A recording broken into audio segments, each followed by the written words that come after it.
Welcome to today's conference.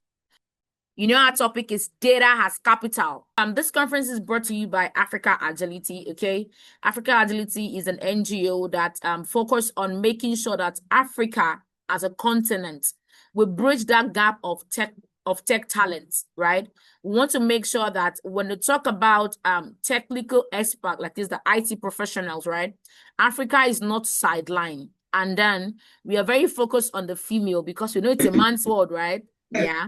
But we also want the females to also be able to thrive in the tech ecosystem, such that when we are saying a front-end engineer, a full-stack engineer, a data analyst, it's not just the male gender that is represented. It is equal, right? There's equity, right? There's gender balance in all of those spaces, right?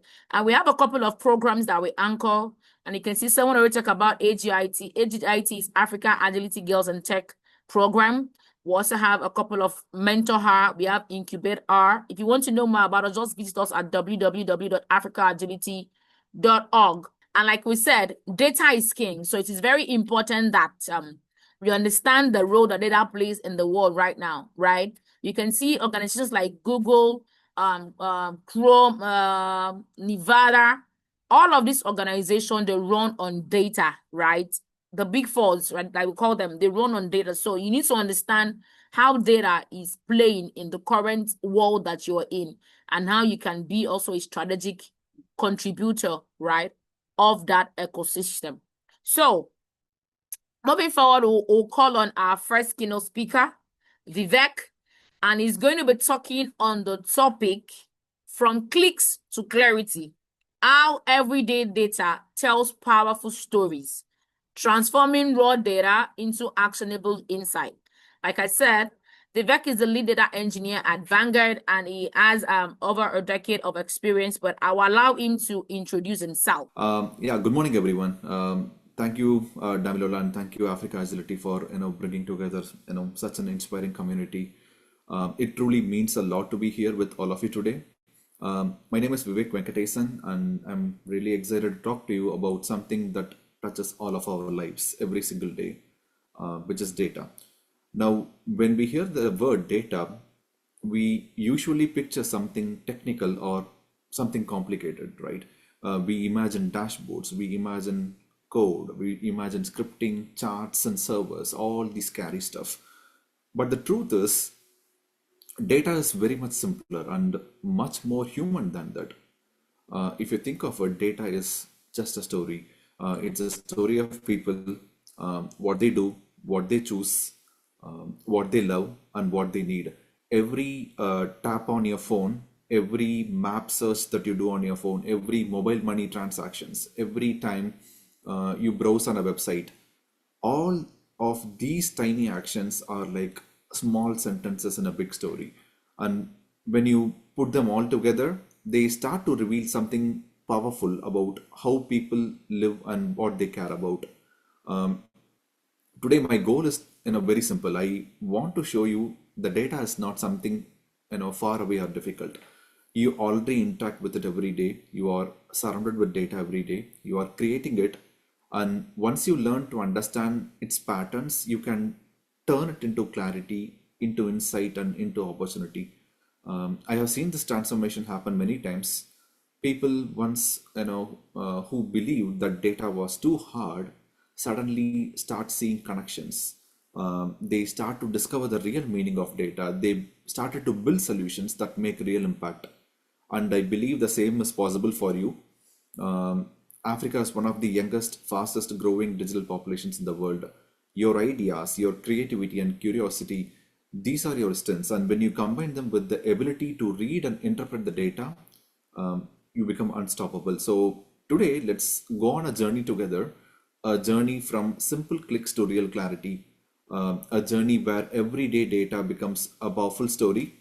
And maybe by the end, you will see that you already have what it takes to become a good storyteller, a problem solver, and a leader in the digital world. Before we go deeper into today's topic, I want to take a moment to introduce myself in a simple way.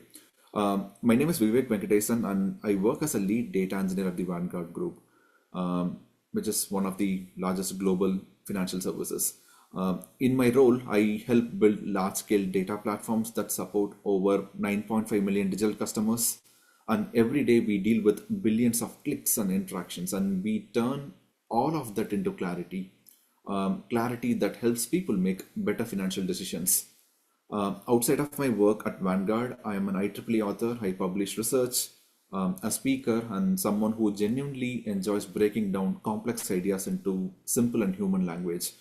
That love for teaching is what led me to Africa Agility. I have had the privilege of mentoring many of you through the Data Analytics Micro Credential program, and it has been one of the most rewarding parts of my journey. Watching participants grow from uncertainty to confidence, especially in a field like data, is something I will always value. I also serve as a curriculum advisor and member of the board of trustees at Africa Agility, and that role means a lot to me. It gives me a chance to contribute to the mission of empowering Africa's next generation of tech leaders. Every conversation I have heard with learners and mentors here show me how much potential we have on this continent, and how much talent simply needs the right exposure and right guidance. What drives me is very simple. I believe complex ideas should not stay complex, right? I love talking something that looks intimidating, be it data engineering, be it AI, and helping people realize, oh, this actually makes sense. So those moments of clarity can change careers, and it opens up opportunities for you, and then it creates leader within us. So that's how who I am, and that's why I'm here too, not as someone who is going to give you technical lecture, but someone who believes deeply in your talent, your future, Africa's future, and the incredible possibilities ahead when clarity meets curiosity. So let me start with the most important idea in this entire talk today, the heart of everything we are going to explore today. Data is not about numbers, it's about people, it's about behaviors, it's about the choices and the stories. I want us to sit with that for a moment, because a lot of people think data is something cold, something found only in dashboards, only in spreadsheets, only in tables and databases. But in reality, data is nothing more than the story of human life captured in tiny pieces. Every single day, each one of us, you know, here make like small digital choices. Maybe you, send mobile money to your family. Maybe you check the weather before deciding when to plant crops. Maybe you book a ride. Maybe follow a lesson on YouTube, or even compare prices between your favorite items, right? All of these are ordinary, actions, but when you think of it, they don't feel big, right? But each one leaves a small digital footprint, a clue about who we are and what we need. Let me give you a simple example. A few months ago, during mentoring with Africa Agility, I spoke with a student who ran a tiny online thrift shop on Instagram. So she told me, I don't have data. I have only few followers. So when we started to dig deeper, right, I mean, we realized she actually had a beautiful story hidden in those numbers. Every time someone clicked on a product, every time someone replied, is this product available? And every time she noticed that her stories got more views on Fridays, all these are data, right? When she connected all those pieces, she understood exactly when her customers were active, what time they were active, what colors they liked, even which price points made people hesitate. So in just 2 weeks, right? I mean, we changed her, posting strategy, all her sales doubled. It's not because she learned advanced algorithm. It's not because she learned how to code, or it's not because of a fancy dashboard, right? But because she learned how to read the story in everyday data. That is the kind of power we are talking about today. Here is another one. Something many farmers across West Africa already know. Before planting, they check the weather on their phones. And now imagine um, thousands of farmers, across the region, region doing the same. Suddenly, a simple habit of checking the weather becomes a pattern that tells us, the planting cycles are slowly shifting, or that people are preparing earlier, or even the drought alerts are changing behavior, right? It's not just weather data, it's a story about food security. It's a story about your livelihood. It's about the timing when you have to crop, and when you have to plant the crop. These are all hidden in everyday clicks, without us realizing it. When we connect these footprints, patterns start to appear. And when patterns start to appear, like human stories come alive. So that's what we are here for today, not to talk about data's numbers, but to explore how our everyday actions across Africa are creating stories, opportunities, and some meaningful insights. And more importantly, how you can be the person who reads those stories, uses them to build solutions, companies, your everyday livelihood, and even your new careers. So as we continue, I want you to think about this. What story is your data telling, and how can understanding a story can open doors for you or your community or your continent. Now that we have talked about the big idea, right? Data is really the story of people. Let's talk about why this idea matters so much for Africa right now. Africa is in a moment unlike any other. The rest of the world is talking about AI, digital transformation, cloud, and automation. But Africa is already naturally positioned for something powerful because these, three huge forces are happening, at the same time. First, you have the mobile first growth. Africa is actually a mobile continent. While other regions move from desktops to laptops to mobile, Africa skipped all that and then went straight to smartphones. Over according to estimates, like we have around like 615 million people across the continents who use smartphone very regularly, not just for calling or texting, but to run their businesses, to learn their new skills, to send and receive money, or to check weather, or to explore opportunities and to stay connected. So every one of these actions creating a digital footprint. So when we talk about data in Africa, we are not talking about something distant or something that is high tech, right? We are talking about what people are already doing it every single day. It's natural, it's happening at scale, and it's growing faster here than anyone else in the world. Next, we have the youth power. The median age here in Africa is 19, the youngest workforce on the planet. Just think about what that means. It means the people creating Africa's digital future are not like 45 or 50-year-old executives in boardrooms. They are young. They are energetic innovators like you, people like you, like who understand technology, who are not afraid to experiment, who move very fast and who want to solve real problems in their communities. This is not a small advantage. This is actually a superpower. The world's most creative digital ideas come from young people like you. And Africa has more young people than anywhere in the world. Next, we have the innovation. Africa is not following global trends in many areas, right? Africa is actually leading them. Think about M-PESA, like which arrived even before Apple Pay. Think about the app, the Flutter Wave, right? I mean, which is powering your payments across the continents. Even think about the startups that are solving the real, challenges, be it on the agriculture, be it on logistics, be it on health, financial, technology, and all these are often with very fewer resources but far more creativity. Africa's innovation is actually practical, and it's also resilient and very close to real human needs. So that combination is really unbeatable. So having said all these, right, why does this matter? All of these forces come together to create a powerful moment. Every tap that you do on your phone, every search that you do, every mobile transaction that you do, all of it generates signals.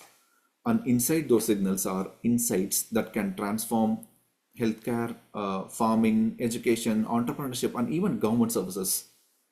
Africa does not lack data. Africa is overflowing with data. What we need now is people who can read stories using those data, people like you, and then who can turn those stories into progress. So as we go forward, I want you to imagine this.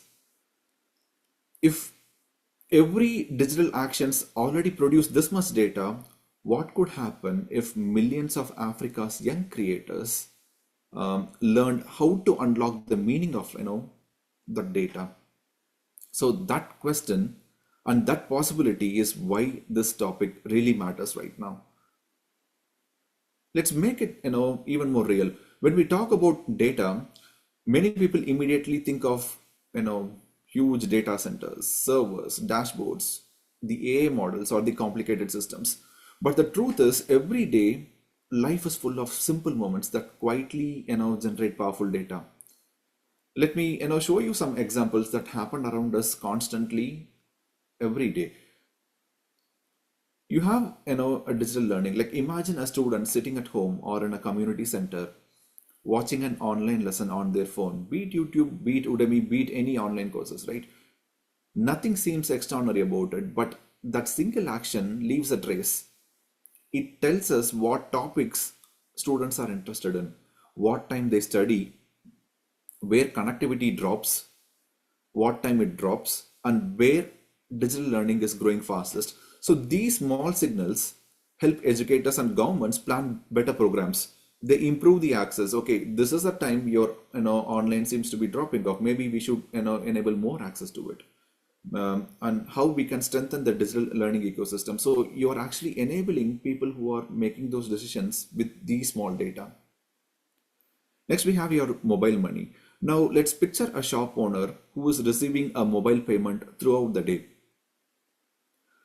Each time a customer taps or sends money, a small digital footprint is created. Those tiny footprints tells a bigger story about the peak business hours. When does my business go well? Like what time? What is the time frame? What is the customer behavior like? What is the local purchasing power, and even which neighborhoods are becoming more commercially active? This is not Silicon Valley data, right? This is everyday life in Africa. It's very practical. It's very real, and it's incredibly valuable also. Let's think about the smart commuting. Think about a commuter who is checking the bus times on their phone or the train timings on their phone. It's just one simple click, but that click contributes to a pattern. It tells us where people are traveling, when delays are happening, which routes are getting overcrowded and overbooked, and where transport services needs improvement. Cities all over the world pay millions for transportation analytics. In Africa, the data is already flowing naturally through all our everyday digital habits. And finally, something that is relatable. Picture a farmer checking weather updates or even your prices on your mobile app. That action might last only for a few seconds, but it produces vital signals. Signals about what crop farmers are planning, which regions are sensitive to climate changes, and where market opportunities exist. When we connect these signals, we can support farmers with better predictions.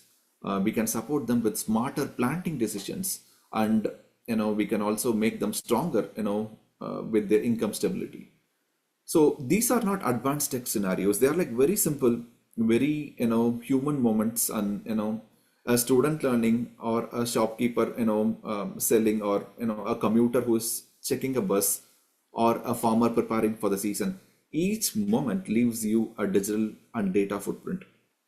And when we connect those footprints, patterns start to emerge, and those patterns can improve our lives, strengthen business, and help build communities. So, data is not something that is far away, it's happening around us, just that we have to notice them. And the opportunity is learning like how to read the stories of the data, and those moments are really happening now. Let me bring this even closer to everyday life with a simple story. Imagine you're walking through a busy local market, the kind many of us grew up around. You stop at a tomato stall, and then you notice something interesting. Throughout the day, about 100 people come to look at the tomatoes, but only 15 actually buy.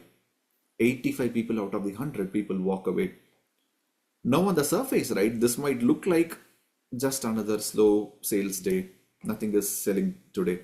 But in reality, the data is actually telling you a story. When something like this happens, it's rarely random. It usually means something about the experience isn't matching what the customers are expecting. Maybe the price is slightly higher than the stall next door, not enough to start an argument, but enough to make people hesitate to make that buy, right? Or maybe the quality is not consistent. A few tomatoes might show bruises or soft spots, and that tiny doubt makes customers decide, okay, maybe I should go check the next stall. Or maybe it's all about timing. Many buyers prefer shopping early in the morning when produce is the freshest, right?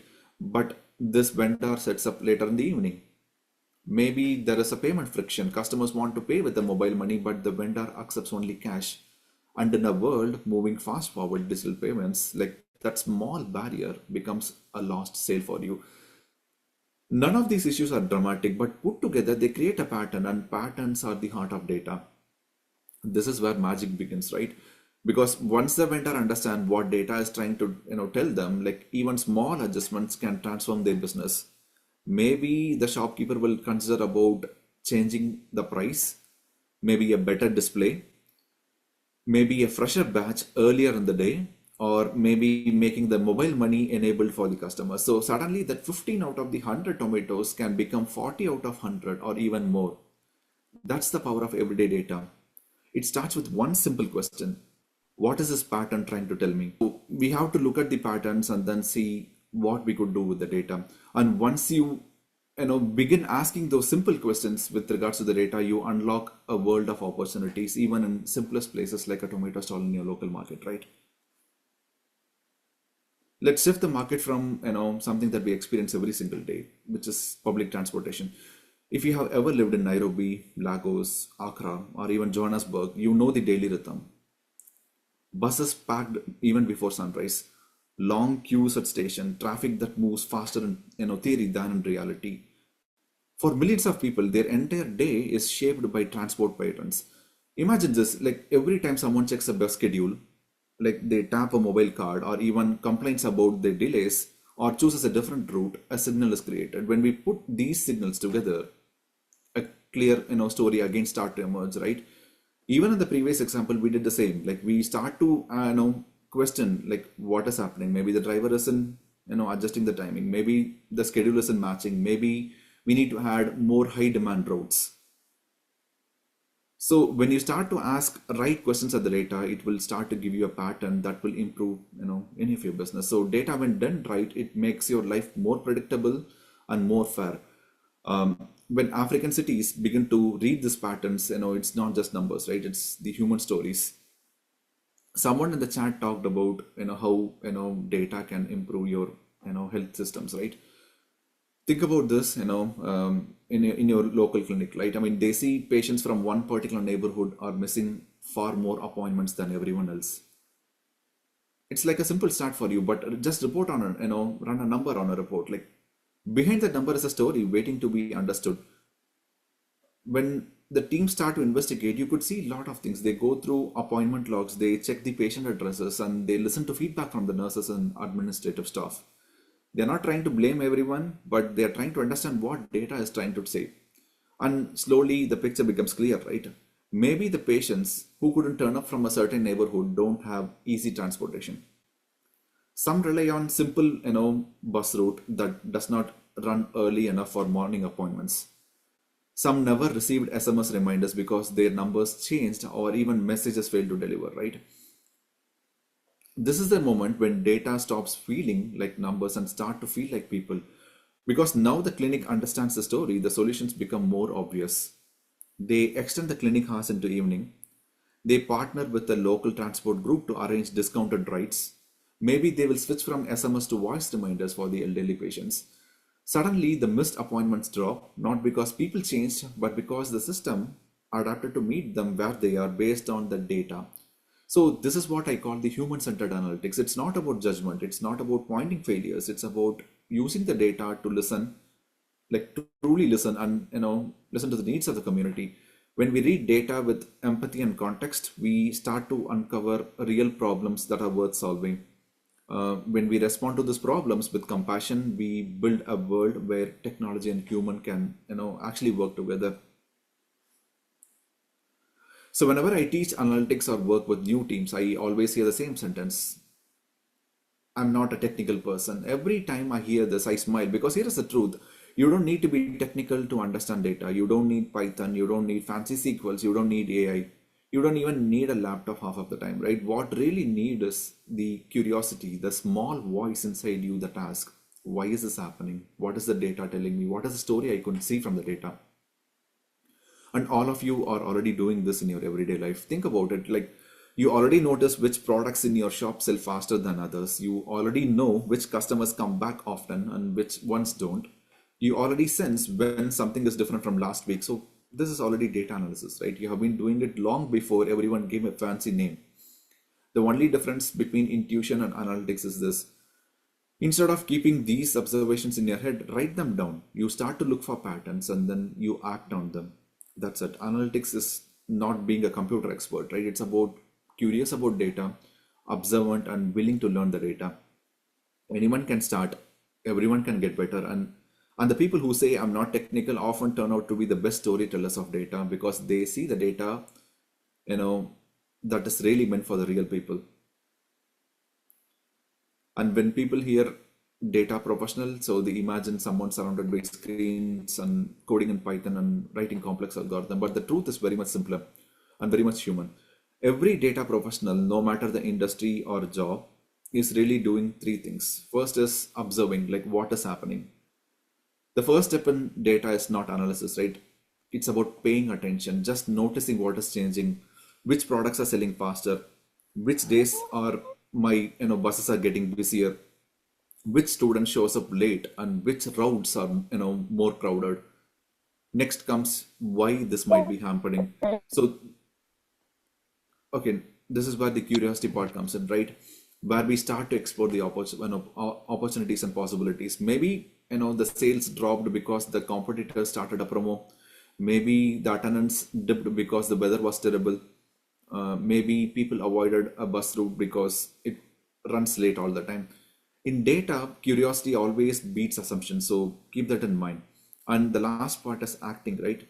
When you know the insight, like it would mean nothing when you don't lead to an action, right? If we saw a drop in sales, we try to adjust the price.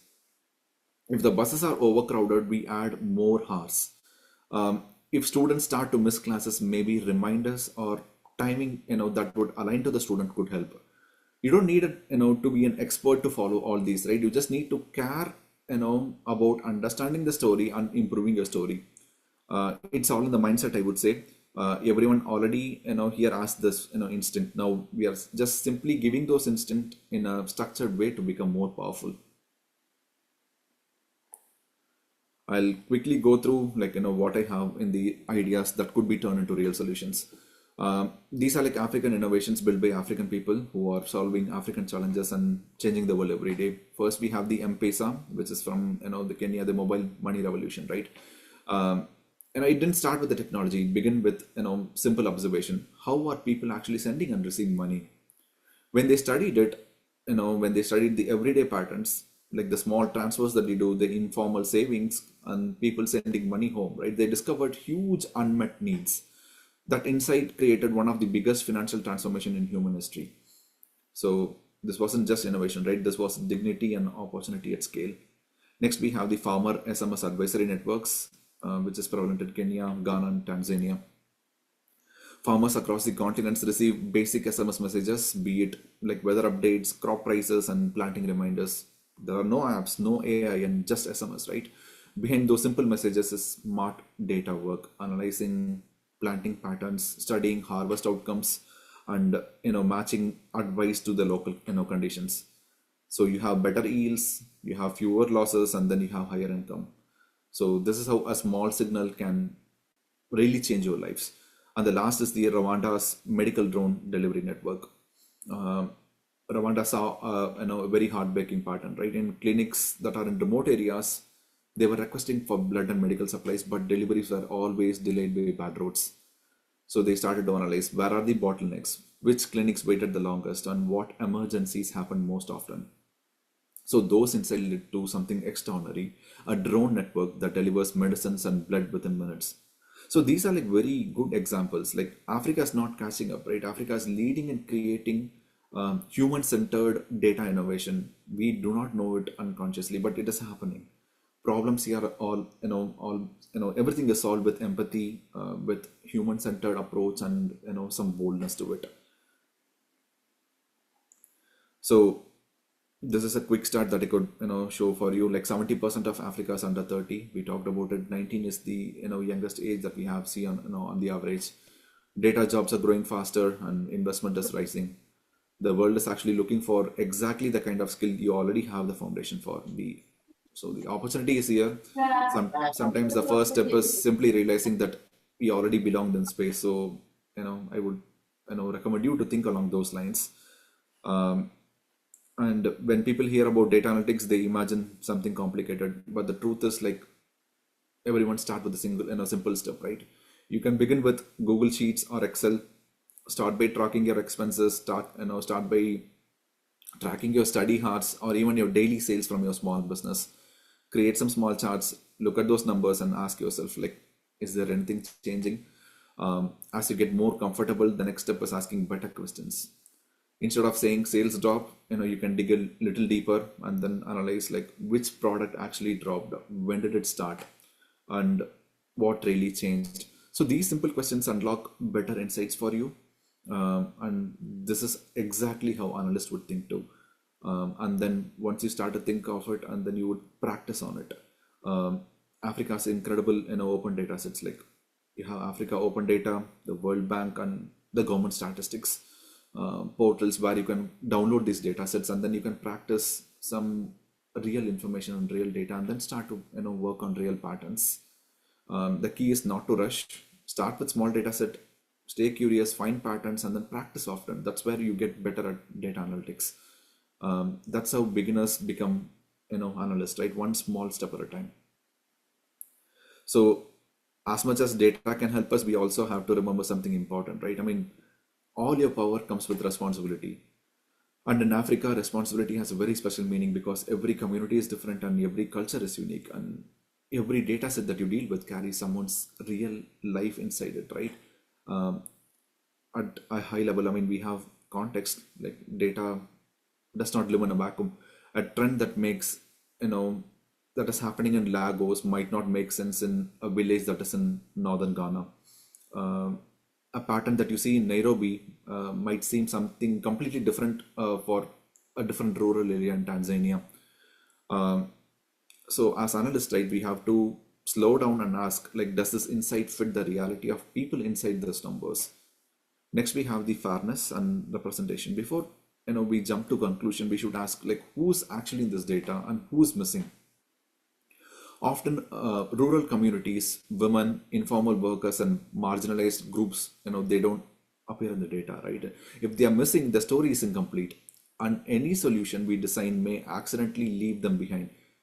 That's where responsibility and responsible analytics come into the picture. It's about making room for every community story, not just for the ones that are easiest to measure. And finally, protecting communities. Privacy and consent are in Western ideas, right? They are like basic human rights. As Africa data professionals, we have a responsibility to ensure that information people share is not misused or exploited. Data should not harm people. It is meant to help the people. So this is what responsible analytics looks like. It is more like a data with heart. And so one thing I love about Africa Agility is it's not just about a training program, right? It's a movement that believes in young Africans like you who already have the potential.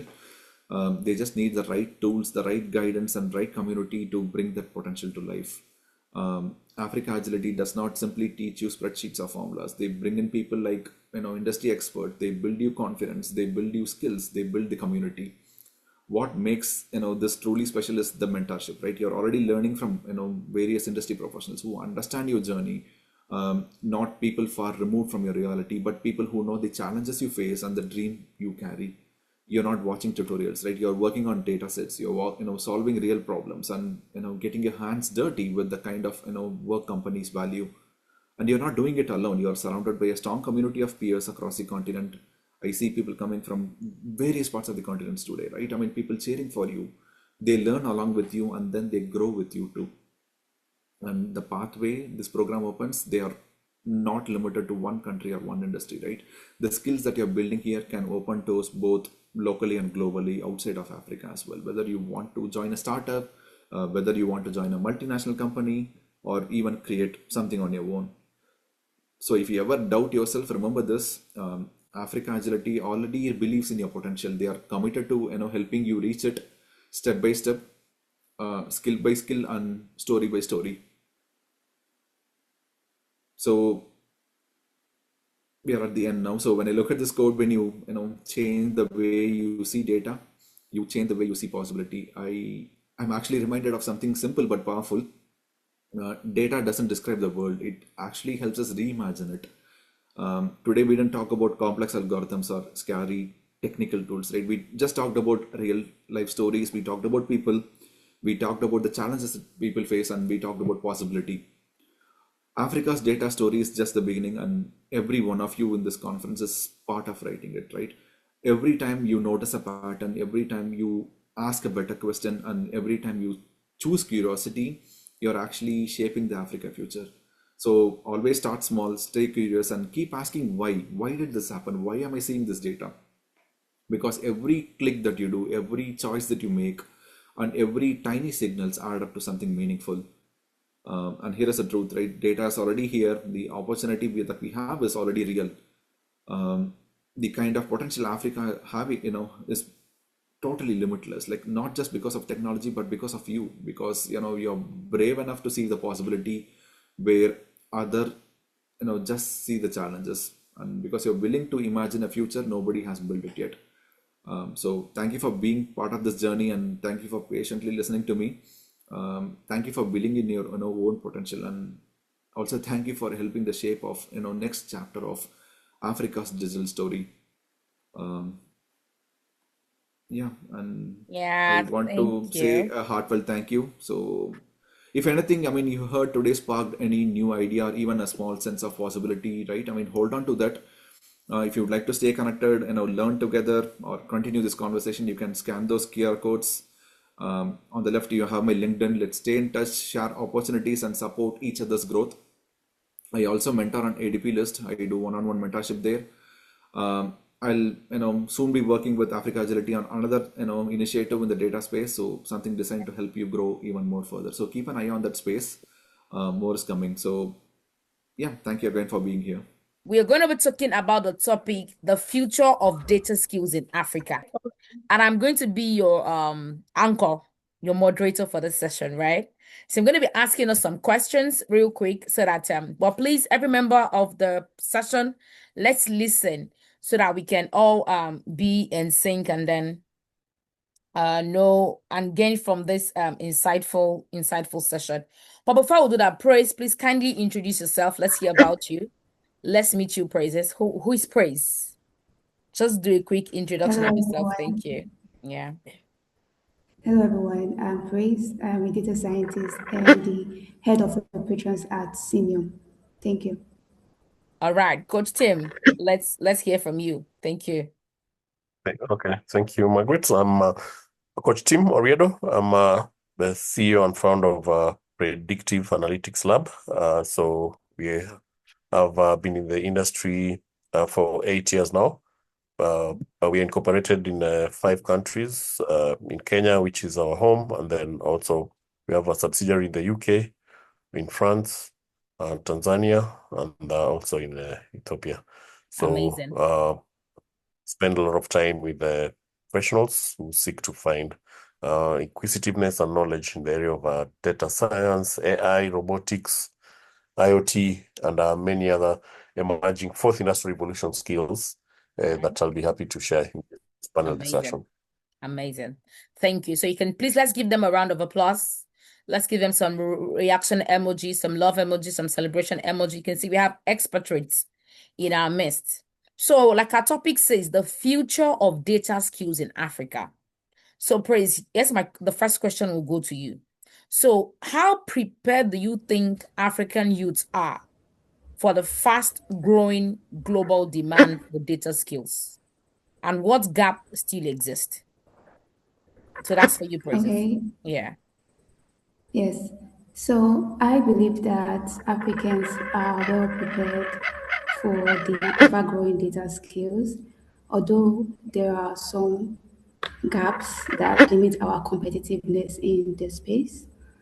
The first reason being that we have tech enthusiasts, we are fast learners, but I found out that most people do not have the, should I say, access to, they don't have the access to opportunities, they don't have the access to good training, they also do not have the access to mentorship. Also, I also believe that one of the significant shortcomings that we have is that most people don't know why they're learning data skills. I mean, in this world, data is everything, and most learners do not have they don't have the know-how, and they don't know how to incorporate data in their daily life. So of course, we as Africans, we are ready to take over the global space, but we also have to make sure that we give access to opportunities and, of course, mentorship to make individuals that are coming up in the data space be able to hone their craft and become experts. Yeah, thank you. All right, thank you so much. There's a sound coming from your background, Praise. I don't know if it is yours or if it is Coach Tim's. If you could help us, there's a kind of mechanical sound that is coming from the background there. So thank you. I hear you. Okay. All right. So, Coach Tim, this question is for you, right? Yes, So yes. we know that many organizations, right, the struggle with adopting data-driven decision making, right? They can say this is what data is saying, but when they want to make decision, they still don't follow that. So what practical steps as an expert in the field can African businesses take to make sure that they integrate data into their daily operations and when they want to make decisions? All right. Yeah. So thank you. Thank you for that. And over the years, what we've learned from practice, and especially working with executives from different business organizations, is just having the data skills, technical skills by itself is not enough. There are other supporting pillars that actually enable the adoption of those skills. And we actually realize that you actually spend more time in terms of preparing the organization to have what we call a data-driven mindset. And perhaps that's why I have the title coach alongside my name, because despite having a data science skill, I also have a specialty in the area of coaching. And coaching basically is being able to engage with executives and people to adapt a new mindset. So we're able to explore what are the barriers for you making that change. How do you go through the acceptance that the business environment has changed? How do you identify key areas that you need to start changing in your day-to-day operations so that it's not business as usual? Now, that recognition of not business as usual comes in when you get that conviction that you have to change. Unless that change is intentional and adopted in the wider organization, it leads to many other barriers, including resistance to change. We have barriers of what you call anchoring bias, bandwagon effects. So a lot of these studies have gone into studying there. Why do people resist? Why do people not adopt to this data, despite there being a lot of evidence that businesses are being disrupted? We've gone through the motions of seeing big incumbents. Just looking at the stock exchange, companies are being valued differently based on the data they have. Yeah, so we spend a lot of time, especially at the top, trying to encourage the board, the executives, to develop an environment that creates that appetite for use of data. And then once that is done, then there's a huge demand that comes within the organization for people to start gaining those skills. And even those who've gained, because again, we have a pool of pioneers in the area of data science who found it frustrating to practice some of the skills because the organizations which they were working for, Yeah. at some one point or the other, were not willing to challenge them with the right kind of tasks for them to To do. utilize this. Yeah. Okay. So there's even the problem of you having the skills, but not being able to use that skill in a business environment. That's precisely the point, yeah. Interesting. Mhm. Okay. Thank you so much, Coach Team. Praises. As we know, right? We have the access to quality training is very uneven in Africa, across different countries of Africa, right? Because we're speaking specifically to the continent of Africa. So how do you think we can bridge this digital divide, right, between urban and rural learners in data education? What do we mean? That question means that what we would learn in the urban areas, right, in different African countries, and what is being taught in the rural, right, is not usually the same thing. So how can we bridge that divide to make sure that what is being taught in data analytics or data across board is unified and the skill sets are all just standardized? So over to you, Praise. Okay, so individuals that are in the rural community have a different set, or they are exposed to their their exposure is different, and of course, their mentorship is also different. I would say that it is necessary to bring the data skills to them and not waiting for them to come to us. Also, I want to say that when bringing these data skills to them, we want to make sure that they understand how data can affect their communities. Let's say, for example, that we are trying to teach individuals that are in a rural community and they specialize in agriculture.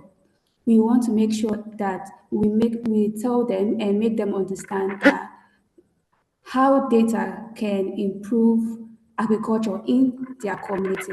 So we want to do that. So whatever they have going on, we want to make sure that we let them know that data can improve whatever they have going on, and that will make rural communities, in the individuals in rural communities, as competitive as those in urban communities. Thank you. Can you hear me? Yes, thank you. Yes, we can. Coach Tim, Am I do you want, audible? yes, you are audible. Coach Tim, do you also want to Okay. add to that? Because I know Praise is in Nigeria. What about you that you are in Kenya? What do you say to that? How do we bridge that digital divide of what is being taught in the rural and in the urban?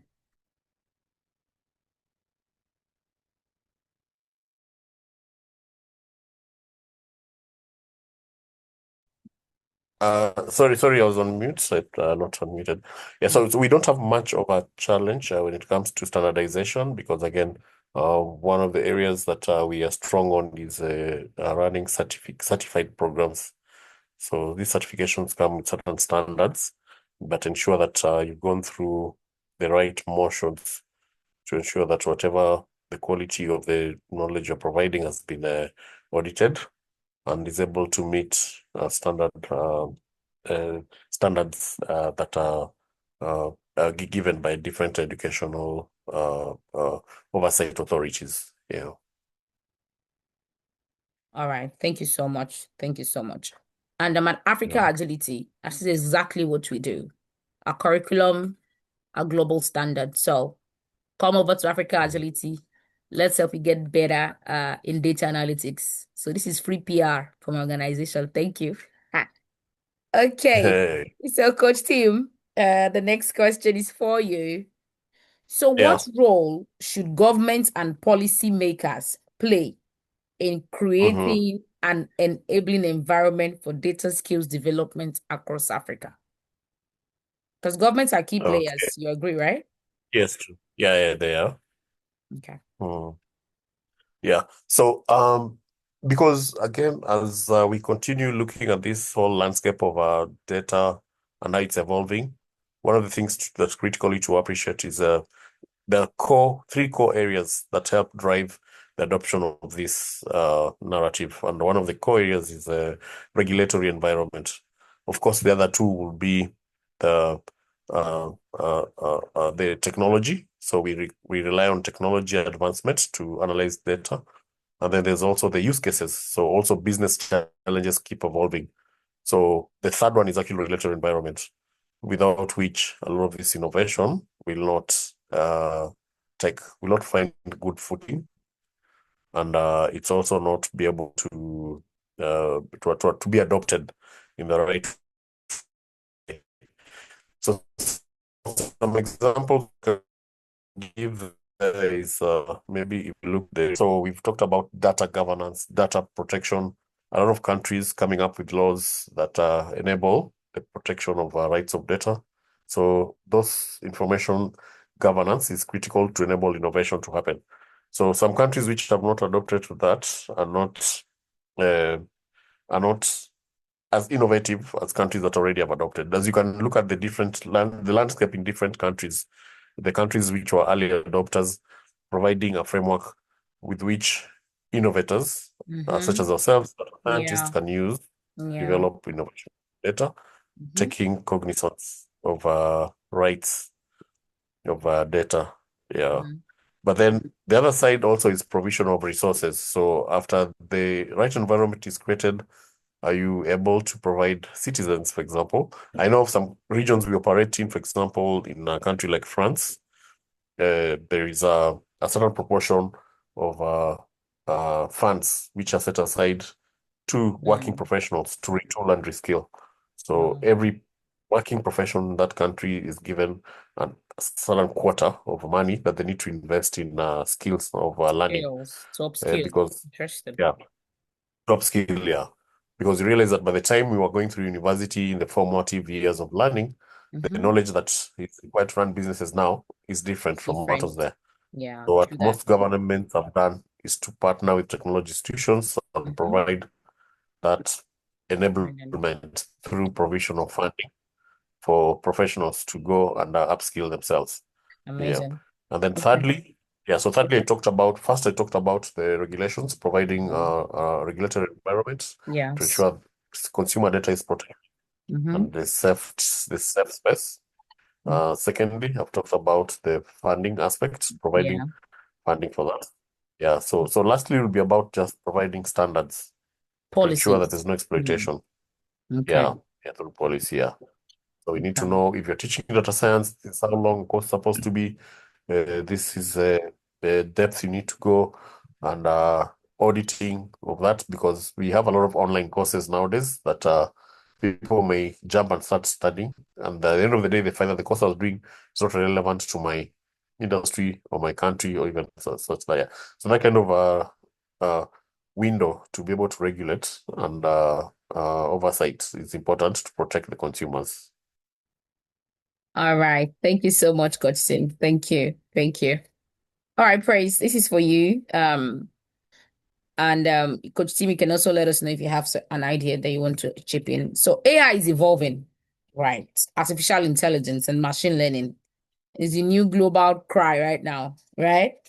So how can African youths position ourselves to not just consume, but also contribute to the global AI and machine learning innovation? And I think this has to do with the Web3, because I may not be a strong fans of anime, but I know I have a lot of friends that are very big on anime. So how do we as African youth position ourselves to not just be consumers, but to be contributor to the global AI and machine learning innovation? Over to you, Praise. Okay, so the first thing we have to do is gain the basic foundational knowledge and then apply that knowledge to challenges that are unique to us as Africans. So that's basically it. And then what we have to do is we have to know that machine learning or artificial intelligence can be used to solve a number of challenges, be it in healthcare, be it in the finance sector. And even if you want to, should I say, analyze data and interpret it even in your local dialect as Africans. So AI and machine learning can be used to solve a number of challenges. And the first thing we have to do is understand and have the knowledge and then apply it to the challenges that are unique to us. And that way we will be not just consumers but creators in the global space. Thank you. All right. Thank you so much. I hear you when you talk about the fact that we can use AI to make sure that those things are available in our local language. And I think that's one of the things that Chinese is using to gain leverage in the world. All of their texts are in their language. So even someone as old as my great grandparents, they understand what is being said. It's not in a language that is foreign to them. So yeah, I do agree with you. Coach Tim, do you have contributions to that? How we as African youth can position ourselves to not just be consumer of the global AI and machine learning innovation, but also be contributors. Yeah, actually, the other area of skilling actually contributes to that. We can only do that if we've got a strong appetite to learn and are being able to do research. So academic institutions need to enhance allocation of research budgets. One of the areas that we are struggling in AI is availability of local languages, local language models. So, for example, AI translation for voice to text, we're still struggling in our local languages, and also facial recognition, we're also struggling. So that can only be done by our local researchers, and that's one of the key areas that we can plug in. Amazing, thank you. So next question is for you. And Prois, please also if you have additions too, I'll call you to let me know. It says, what are the biggest challenges young people face when trying to transition from learning data skills to securing actual job opportunities? I know a lot of people are waiting for this question on this call. So what are one of you could just mention, if you have them, what are the challenges they face when transitioning, when they try to transition from learning data skills to actually doing the job when they get to the job? Because theory and practical, most times reality is usually different. Let's have you, Coach Tim. Yeah. Sorry, I had to switch my video because I had a challenge now with the network. And I hope you can hear me clearly. Yeah, we can hear you. Yeah, we can hear. That's all right. Okay, so the biggest challenge is the area of preparing for X, and then you find the workplace is still at B. So a lot of the data we use in training is very clean. A lot of the assumptions done is that most of these workplaces are well prepared, that they've got clean data. They have a lot of buy-in from the user side, which is not often the case. So when you go in as a data scientist, you find yourself having to abandon the skills that you learned, go 3 steps lower, start to do mundane tasks that will include even training and awareness. Yeah. And these are parts that's very it's a path that has been gone through with many organizations, and they still do that even today. So how best can we prepare them for that? How best can we prepare those coming into the space for that? What we try to encourage is creating a corporate culture, which is data first. Okay. Yeah. Right. So we have a lot of input from various departments. They appoint what we call data stewards, their mentors. Just look at a whole organization-wide efforts, to bring that all aspects to speed. Yeah. Okay. All right. Thank you. Chris, you want to add to that?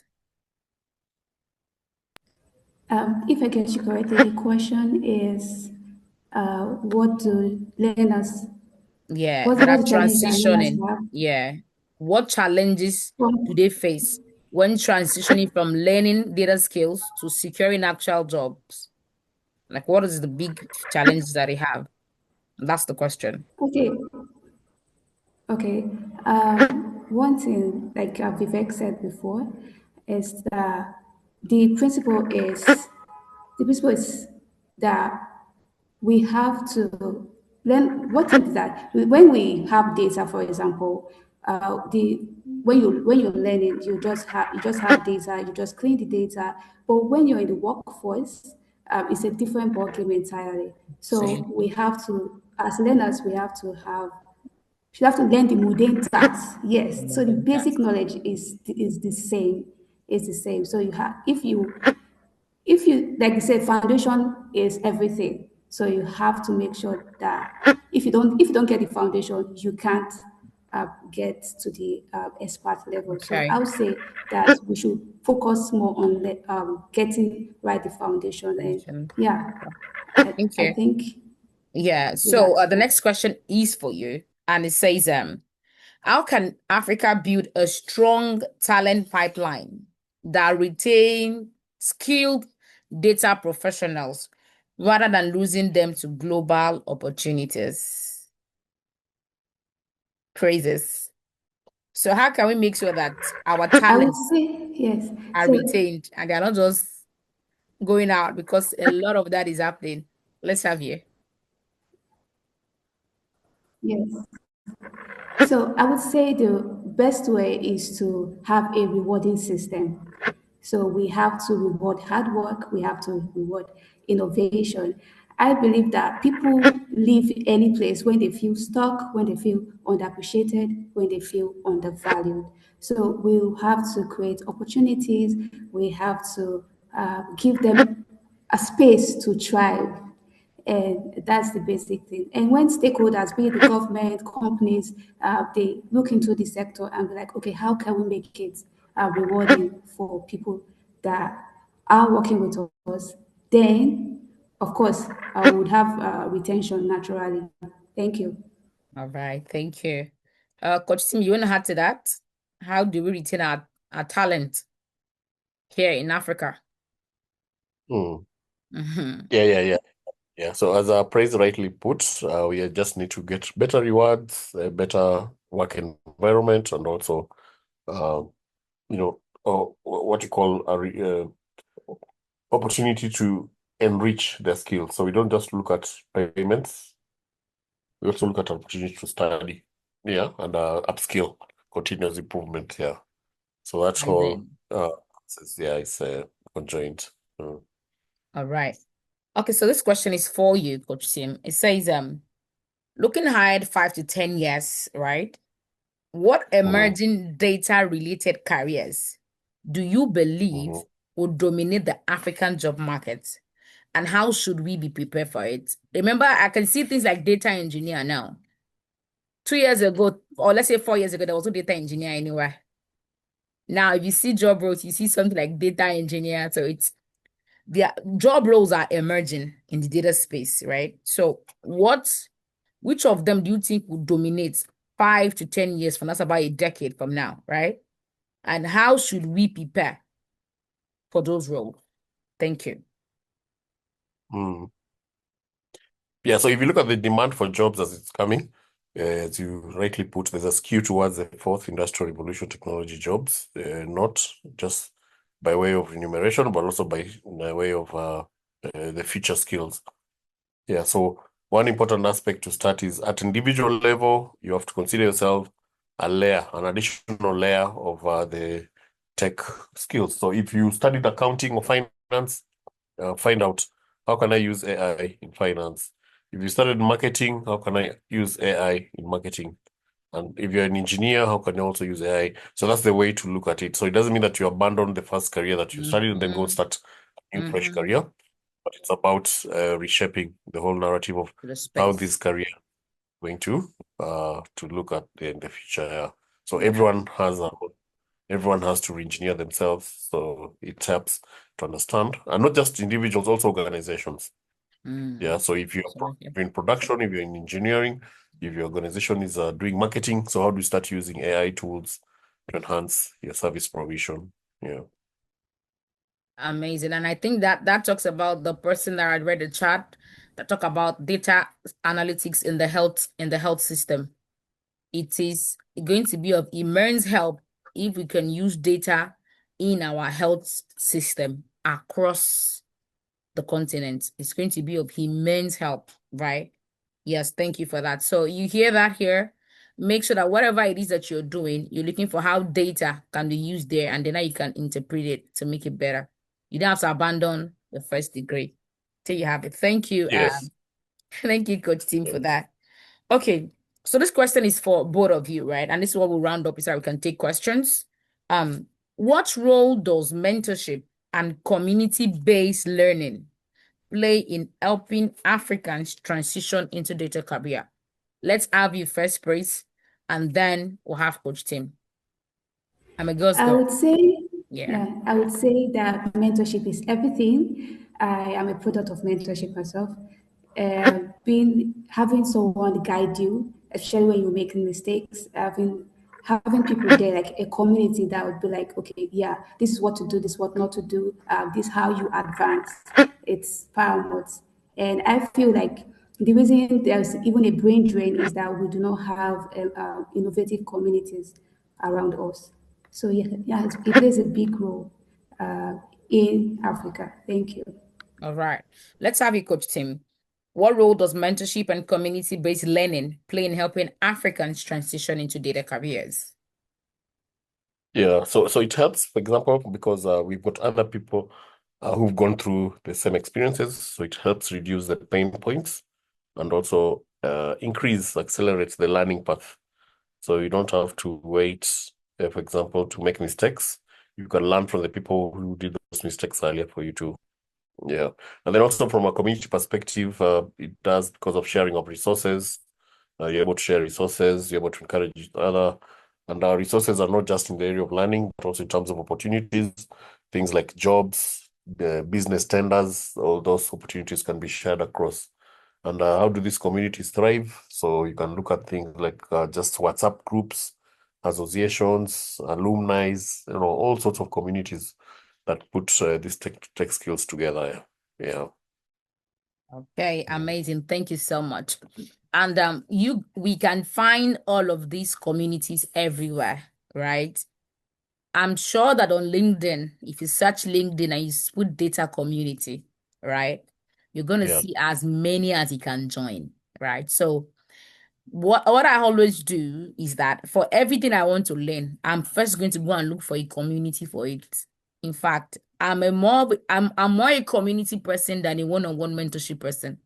Because whoever wants to mentor, you might not really have time. A mentor can only mentor at most 5 people per time to be effective. But we are more than 5 that want to learn this thing. But in a community, you can tap from A, tap from B, tap from C, so you can add all of them together, just depending on your own commitment and your own seriousness. So there's a community for whatever it is. Even AI communities on LinkedIn. So just check them, they are there, right? And even on WhatsApp group, on Telegram, I know there are communities like that. So you can look out for them to see. I think WhatsApp has something called what's it called now? I think they call it, what's it called? I think there's something on WhatsApp now that you can check. I think is it community, something like that on WhatsApp. So just check. You can do your search. Channels. Channels, right? Channels. Thank Yes, you. channels. Thank you. JC. Yeah, channels. That's the word I'm looking for. Thank you. Channels. So you can just check those channels. They are there. Even on TikTok, they are there. On YouTube, they are there. So search, do your research. As a data analyst, as a data person, you must not be scared of research. All right. We've come to the end of this panel session and we'll be taking questions and question and answers now. Thank you so much, Coach Team. Thank you so much, Phrases. I want to just go check the Thank you. comment section. Let's see. We can drop our questions for them. Questions I would like them to answer for us. Let's drop them real quick. Let's drop them real quick in the comment section.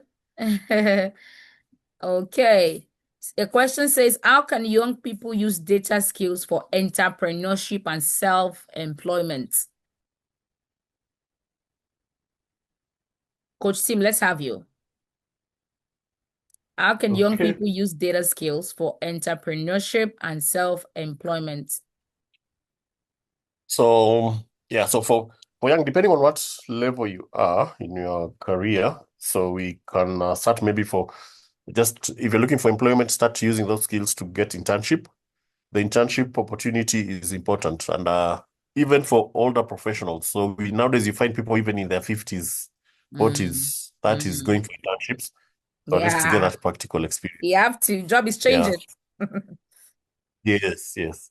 So Mm, it's important that you have that practical experience and an opportunity to exercise what you've learned. The other area is virtual jobs. okay. So you've got online platforms that give out jobs. So you can start with data annotation. The AI platforms that help you to annotate data. You can learn a few skills from there. We also have got data analysts jobs. You can set up an account in some of those online platforms where you're able to get jobs and practice. Yeah, and so on. Yeah. Okay. All right. Thank you. Praises. Okay. Yeah. Yes, for entrepreneurship, I want this person to ask him or herself, what is your goal going into that business? So you have to use data to like leverage your customer behavior. You want to know what you can incorporate into the business or whatever you're doing that would sustain that business in the next 5 to 10 years. So of course you can leverage data, and of course it's okay to start small. Yes.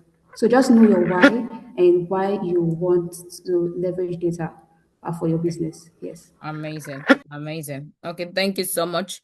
Apologies for the noise, the noise in that background. We apologize for that. Sorry about that. Are there other questions for our guests?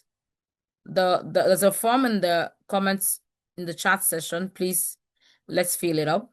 Okay. I think that let's just have your final words for the audience. Your closeouts, remarks. Let's have you praise. Okay. Always learn. I mean, the world is evolving, so it's okay to stay on top of trend. And yeah, just learn and apply that knowledge to problems. And yes, you succeed. Thank you. All right, then. Thank you so much. Always learn. Continuous learning, Kaizen. Okay, let's have you, Coach Tim. Final remarks. Yeah, so I think thanks for this forum, and I think forums such as this are enabling to be able to open our minds, look at the emerging landscape, and also share perspectives. So maybe just to encourage you to continue that inquisitiveness. Yeah, and then we can also connect on LinkedIn. Yeah, I think my name's Timothy, or just Yeah, so we're type going to drop your down the link chat. then in the chat comment section now. Yeah, Yes. So please let's drop sure. the our speakers link then in the comment section. Or just give us the name on LinkedIn as well. Do that just now. Yeah. Okay, just put your LinkedIn in the chat box so that they can follow you on LinkedIn. Please, Praises, put your Sure. LinkedIn in the chat box so that they can follow you on LinkedIn. Thank you so much for being a part of this session. We really appreciate your time. And I trust Kenya is not as hot as it is here in Nigeria. At least Lagos part of It Nigeria is seems hot. it's not so hot like Nigeria. Yeah, but of course I've not been to Nigeria before, but I look forward to visiting one of these We look coming forward to year. having you. Yeah, we look forward Okay. to having you. Okay. All right. Thank you, Praises. It's so amazing to have you guys join us today. God bless you. So Lois is a senior data scientist. I was going to say analyst, data scientist at Lima Labs. And she's going to be speaking on the topic that says responsible AI and data ethics in African context, right? So whatever it is that you're doing, you must always bring it to your own context, your own framework, because if you're given a universal framework, it might not apply to where you are. So you must always tailor it to fit your own narrative. So she's going to be speaking to us on the topic responsible AI and data ethics in African context. So thank you so much, and sorry about the technical difficulties. My name is Lois. Very happy to be here because I like talking about the state of AI in Africa and just amplifying like what's really happening in Africa and the voices in Africa. So today I made a very short presentation, about 5 slides, and it's just going to highlight what the state of AI looks like in terms of data ethics and responsible AI. Just a background is that I am an AI practitioner from Kenya. I've built multiple AI solutions, and I'm also an AI researcher. So the issue of data ethics is something that's very important, especially when you're trying to do something, because in Africa, we already have so many problems. So we're trying to find solutions that solve those problems and not like add on top of what we have. I like to say we have have like enough on our plate. So if a solution is coming in and causing another problem, then we might have to take a step back and look at how to avoid adding to our problems. So this presentation today, I did like a brief overview of what's happening in the AI world in Africa, and I took Kenya as like a representation of East Africa, South Africa for the south, Nigeria for the west, and Egypt for the north. I wanted to do something in the central, but I didn't have enough time to do enough research on what's really happening in that field. But I think these four should be sufficient enough to help us to see what's really happening. So something that I'd like to start with is why AI matters for Africa. So I know we've had like a lot of explanation on AI and why we're doing it, but I think it's really good to just go through some of these numbers. I got these numbers from the African Union, WF, and Carnegie, and a few reports that have been done in Africa. So there's a projection that AI contribution to Africa's GDP could be at 1.5 trillion by 2030.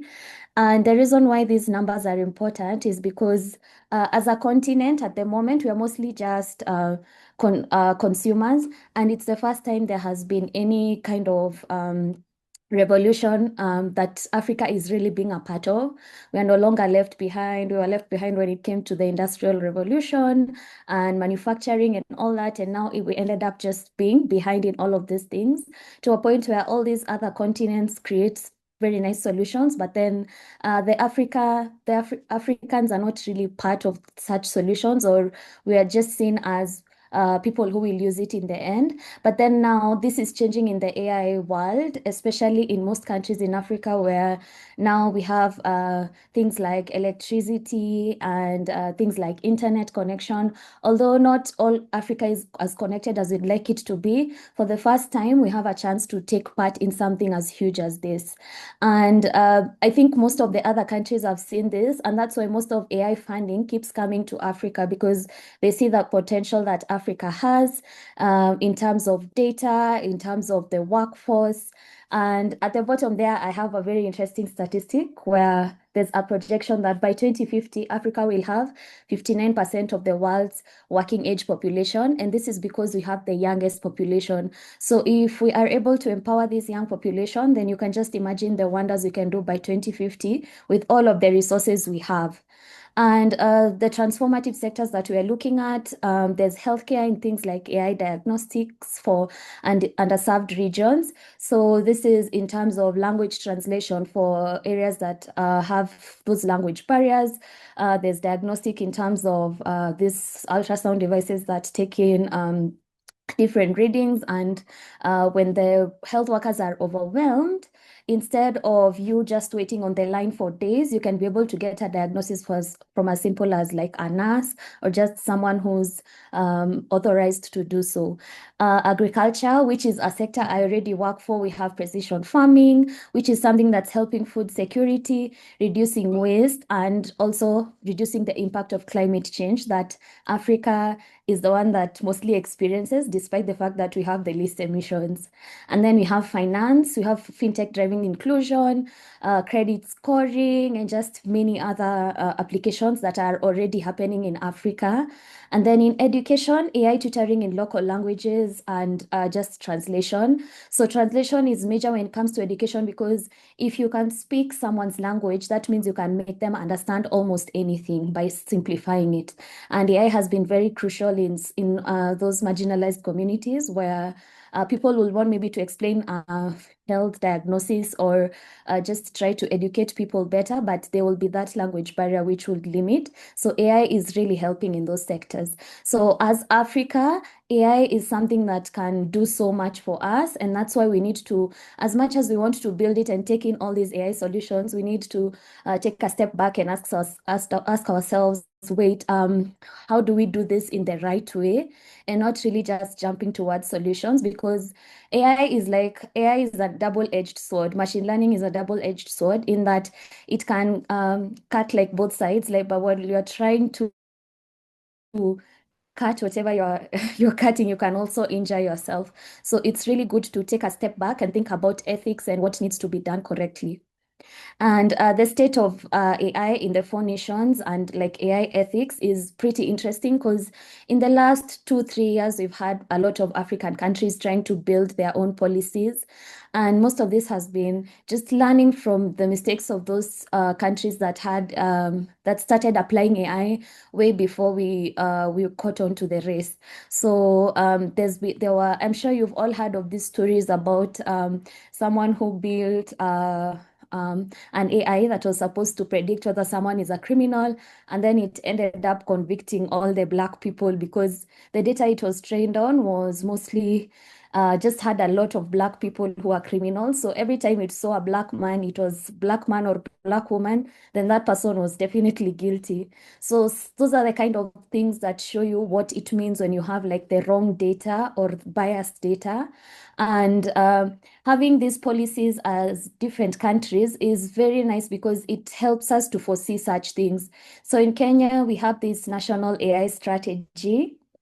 It's a plan for between 2025 and 2030. It was rolled out sometime late last year, early this year. And the main thing is that we are trying to be the regional AI hub for R&D and innovation. The government is really trying to empower people with the skills that are needed just to be able to understand AI and to be able to apply it in different areas. And then there's this study that came out that 27% of Kenyans use ChatGPT daily. And the Kenyan population, especially the younger generation, they are very open to new technologies. So if you bring in something and it makes their work easy, most of them just jump into it.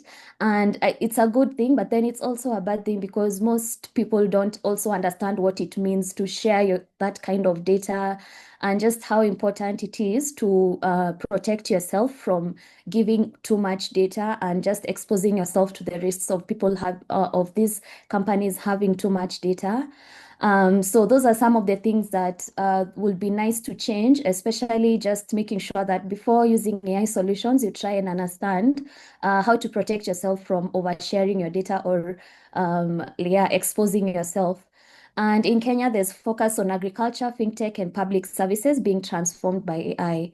In South Africa, we have the most advanced supercomputers, and they've been able to apply AI in like very big sectors like mining, which is major there.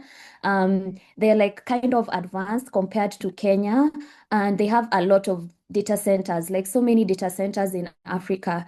So the issue of data centers is that that's where like every kind of information you feed into these models, into these AI models, that's where it's stored, and that's where even the AI models run from.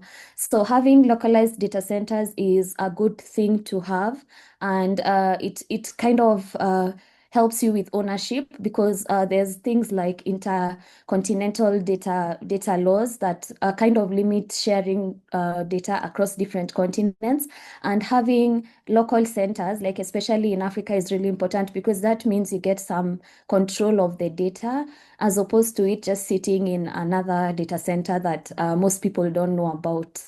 And the South Africa also has like POPI data protection framework, which is a very strong, it really protects the South African data. They have their policies, they have their rules, but then sometimes the regulation is not the best. And they're making a lot of steps towards that, just making sure that regulation is actually a thing. And the fact that if a policy is broken, the repercussions are taken. So that's kind of the state of South Africa, very structured and AI being applied in different areas. But then again, regulation is still not at 100%. Nigeria, so they have the National AI Commission Bill in February 2025. And then there's a National Center for AI and Robotics.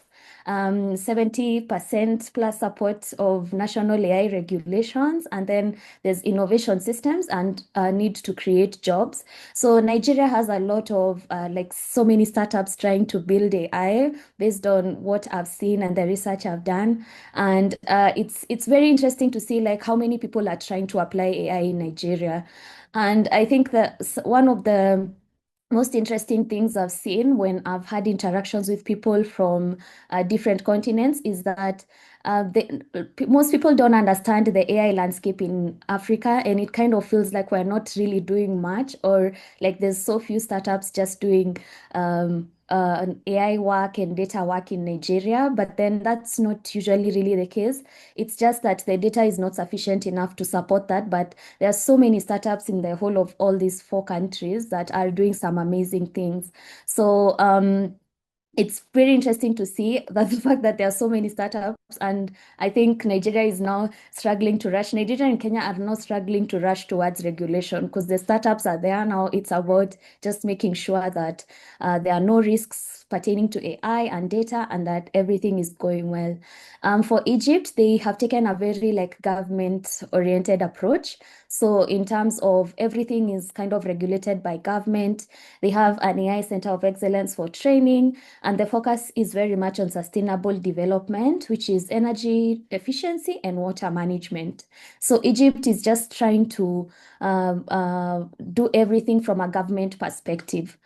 So there's also the AU Continental AI Strategy, which was in July 2024, and multiple African countries and just wanted a unified approach to responsible AI because every country is currently like doing different things, but we all agree on one thing, that AI needs regulation and we need to protect our data, and we just need to make sure that we don't have to deal with so many risks of all these AI solutions that are coming up. So this kind of slide makes me really happy because it just shows that governments are embracing technology, and they're not seeing it as just another thing that they have to deal with in the future. They know it's here with us, and we need to deal with the risks, and we need to embrace it, and we need to also make sure that it's very central and many people can be able to access these solutions. The AU is still trying to unify things, but at the moment it's just AI strategies and AI bills just trying to be drafted and all that.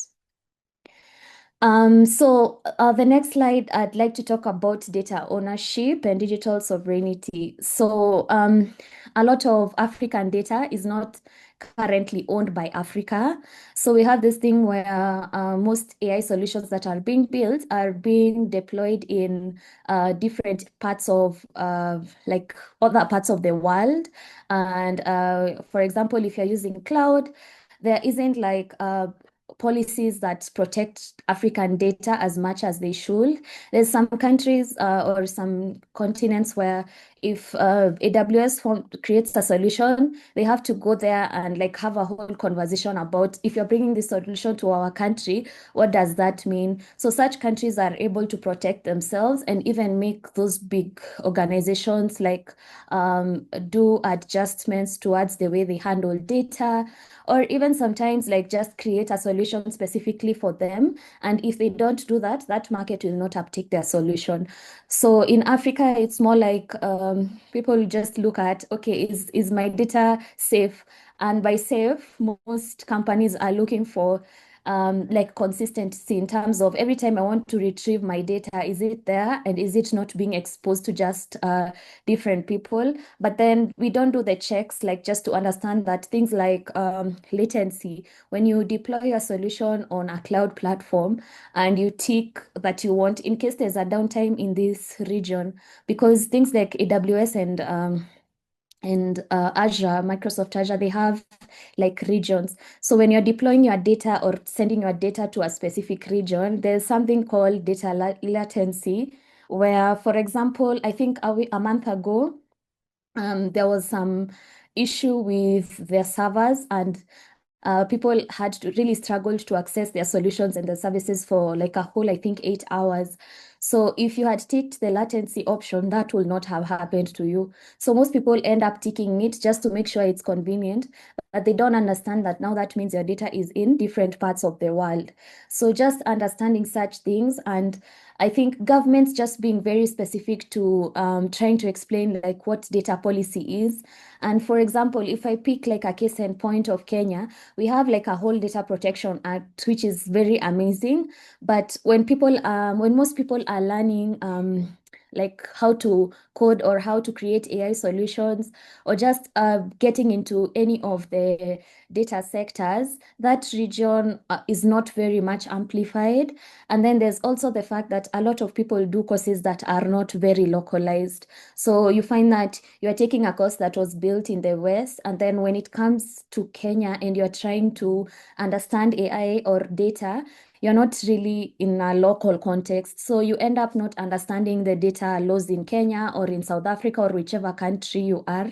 And I think this is a risk because as a practitioner and as a person who has a startup, maybe it should even be a requirement to do like some sort of exam to make sure that you've understood the Data Protection Act.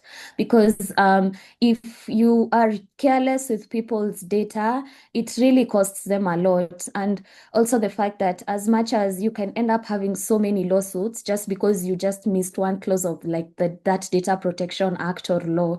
So countries like South Africa have like more strong data laws, and then Egypt specifies that you have to localize your data requirements. So everything needs to be very localized, and Nigeria has like commission oversight. But as much as all these things are there, at the end of the day, as a practitioner and as a person who owns a startup, if you don't understand what these policies mean, there needs to you end up having like these holes, and you can end up like losing data or even just exposing people's data.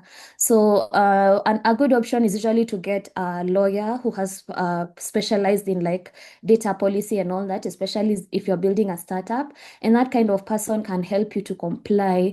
I've actually met a few people who have like really specialized in that area, and their work is just to make sure that companies comply when it comes to data and when it comes to ethics in the AI world. So such initiatives, I think, should be maybe a requirement in startups so that you can be able to make sure that your user data is safe.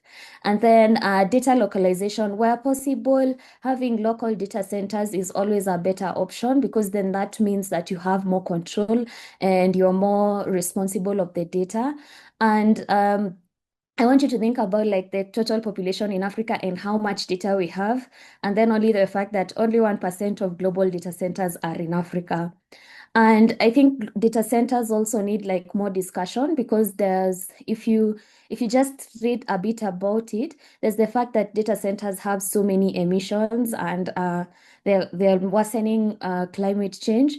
So I think the African continent, when we are starting maybe to build more data centers, when we get there, because I know we will, if you look at the trajectory between the 10 years, between 2015 and now, the trajectory between like the digital sector, where it was in 2015 and where it is now, it's like we've been on a sprint as Africa, just trying to catch up with the rest of the world. And I feel like at some point we'll get to that place where we're trying to build these global data centers. But then when that time comes, I think it will be very important as Africa for us to be able to do climate impact assessment on such things, and then also try to come up with solutions as Africa to make sure that our footprint in the emission world does not increase, because I think climate change and just having not worsening the climate situation is more important than even all of what we are trying to do. So such things are things that Africa it will be better if Africa will take such an approach, where a lot of research is done in terms of not just copying the kind of data centers that are in the West, just trying to find fixes to the problems that are in the West, and then now bringing them down here and just trying to improve that. And then we have like Africa AI factories. Companies like NVIDIA and Google and Microsoft have been very keen on trying to increase the skilling and the resources for Africa to do better, and they've been very helpful. The only thing that's left is for Africans to just step out of the mindset of trying to copy what's in the West and just coming back to the local context, because localized solutions always have bigger impact than solutions that have just been borrowed from other countries. So just coming back to a local context, doing your research before building a solution in terms of what are the risks pertaining to what I'm trying to build, what are the policies that I need to follow doing things like climate impact assessment. I think that's really important for any AI solution because AI solutions end up adding emissions to the environment. So you should do such things like those assessments and all the policies you need, and just making sure that you're not just putting out an AI solution out there without understanding the risks, and doing like a full landscape and trying to see what are the benefits and what are the risks and how can I reduce the risks and make sure that the benefits still remain. When it comes to ethics, I think as Africa, as the AU has been trying to do, just to unify everything that we are trying to do, and just things like data sharing across borders in Africa. I think the reason why I advocate for such things is because as Africa, we usually have very similar problems. You'll sit down with a person from just the other end of Africa and find out that the kind of problems that your government is trying to solve are also the kind of problems that their government is trying to solve. So I think like having a data sharing policy across African borders and just trying to put that together in unity is something that's going to benefit so many African countries, because that means if your solution works in Ghana, then if I come to Kenya, I just need to do like a bit of changing because we kind of have the similar solutions, similar environment and such things. So AI should first of all serve communal benefit. So there's all this talk about AI for good. And the reason why that is important is because when AI is for good, it has a bigger impact, and it's just easier for you to be able to do much more with it in Africa. So it's good to have AI just for getting money and to be able to get like find money from it. But then if you're trying to do an AI solution that serves the common good, then the impact is bigger. And then we want to be able to do data governance aligned with social structures, which is something we call ujamaa. So kind of like a familyhood and data sharing and data governance laws that are aligned to that. And then we want to balance autonomy with collective benefit. So every kind of solution that comes out, or any AI solution that you're trying to build, should have like a collective benefit and benefit as much people as possible. And then we also need to invest in talent. So only 3% of global AI Africa talent is African. And considering that we have like the largest young population, as much as trainings have been happening and so many different people are just trying to empower the African continent in terms of increasing yeah, sorry about that. In terms of increasing the talent, we still need to keep training, we need to keep educating, we need to keep reminding people of things like data privacy, and also reminding them how to protect themselves against different things. For example, the fact that we are using ChatGPT, we saw like numbers of above 25% of Kenyans are using ChatGPT. Just helping them understand that ChatGPT is not like a human being, and it also makes mistakes. So they're not ChatGPT is not like a professional that you can just go dump all your problems there. Like even if you're Hi, unhealthy, you just Lois. Sorry to hi. disrupt you. You have about 2 minutes to round off. Yeah. Yeah, Okay. this is the final slide. So yeah. Amazing. Okay. Okay, thank you. Yeah, so we need to, the call to action is just try to localize the global talent, just try to improve global talent and avoid exporting the labor. So we've trained so many people, but then most of them end up going to different companies. So just trying to create block jobs and to localize this solution so that the talent that we invest in can now come and improve those solutions, and even just do different things that will help to improve the African continent. And at the bottom there, we say that AI doesn't need to catch up to the AI revolution. We just need to shape it differently. So not just trying to copy paste what's been done in other countries, just sitting down and asking ourselves, what do we need as Africa and what can we do differently? That's the end of my presentation. You can find me on LinkedIn, the same name that I'm using for the Zoom call. Yeah, thank you so much for listening. And if there's any questions or a comment, I'd like to take that. Thank you so much, Lois. Just give us a quick close remark. Just give us a final remark for the audience Okay. before you leave. Yeah, thank you. Yeah, so the final remark I'd like to say is if you're trying to invent with AI in a local context, just first of all, work with what you have. So this issue of us just trying to find so many other things, just sit with what you have, do an impact assessment, understand the data privacy laws. Those are things that you can very easily access on the internet. They are really available and downloadable in PDF. Make sure you've understood it. If you don't get it, there's organizations that do such things for free. And there's some in Kenya that can allow you to just go there and they give you a free session where they try and explain things to you. If you don't have that, ChatGPT is really good at doing that. So just understand the data privacy laws, try and do an impact assessment, understand the risks of what you're doing, and let's all invent as Africa for Africa with the little that we have. So thank you so much. Amazing. Amazing. Thank you. By Africans for Africans. I think I'm going to take that slogan with me. By African for Africans. Thank you so much, Lois. Really amazing to have you. Please. Okay, hi everyone. My name is Dami Larry Abolaji. Everyone calls me Dami.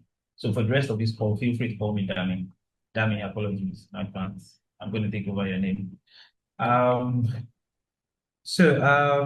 Currently, I'm here to talk about my journey into data and AI.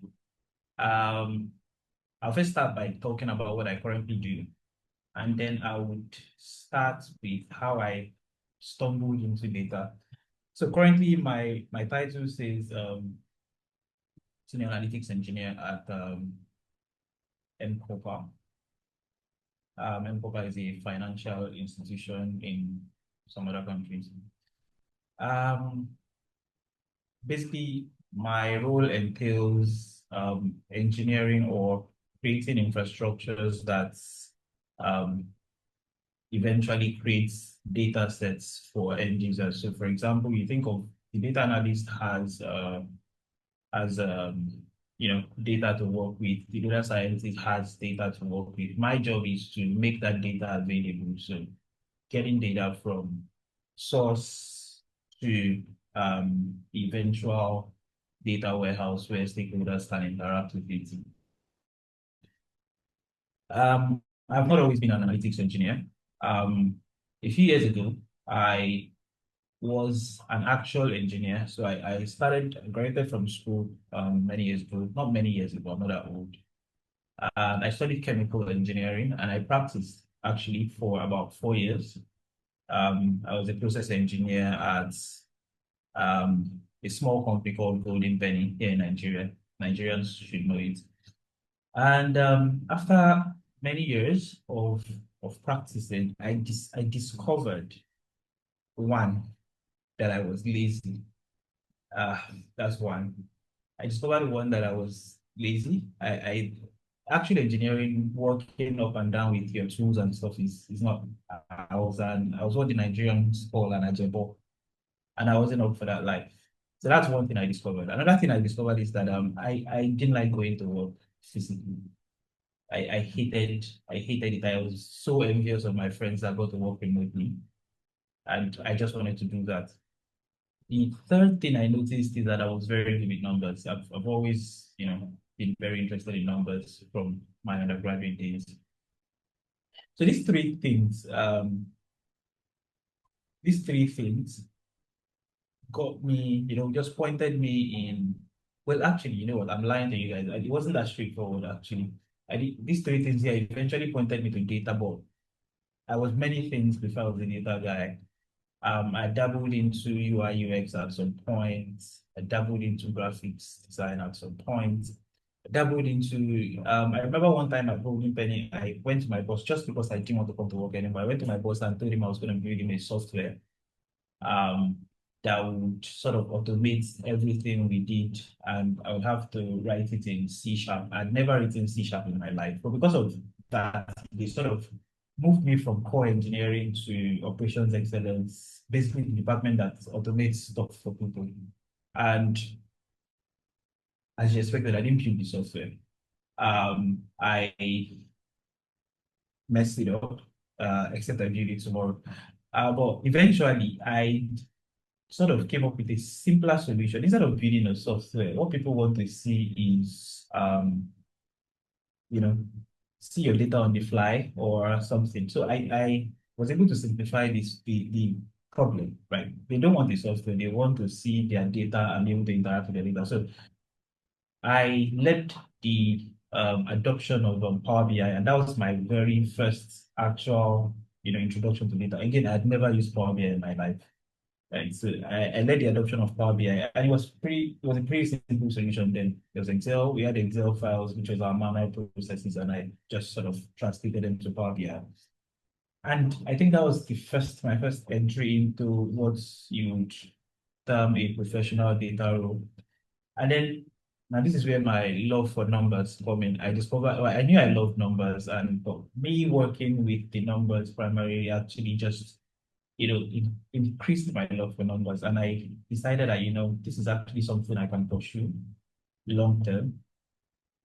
So I started, delving into different areas of data. So I started as a data analyst. It was called a manufacturing analyst at that time. I started as a manufacturing excellence analyst at that time, and I interacted with data, but I knew I wanted more. So I had to upskill very fast. So around that time, I started taking courses around SQL, even though I primarily did not use SQL in my day-to-day activities. I started taking courses on Python, started taking courses on R, even though I never needed R. Basically just starting to upskill, because I discovered very fast that the data field is quite wide, and I needed to upskill really fast if I wanted to be up to par with colleagues. Another thing I did was I started joining communities, right?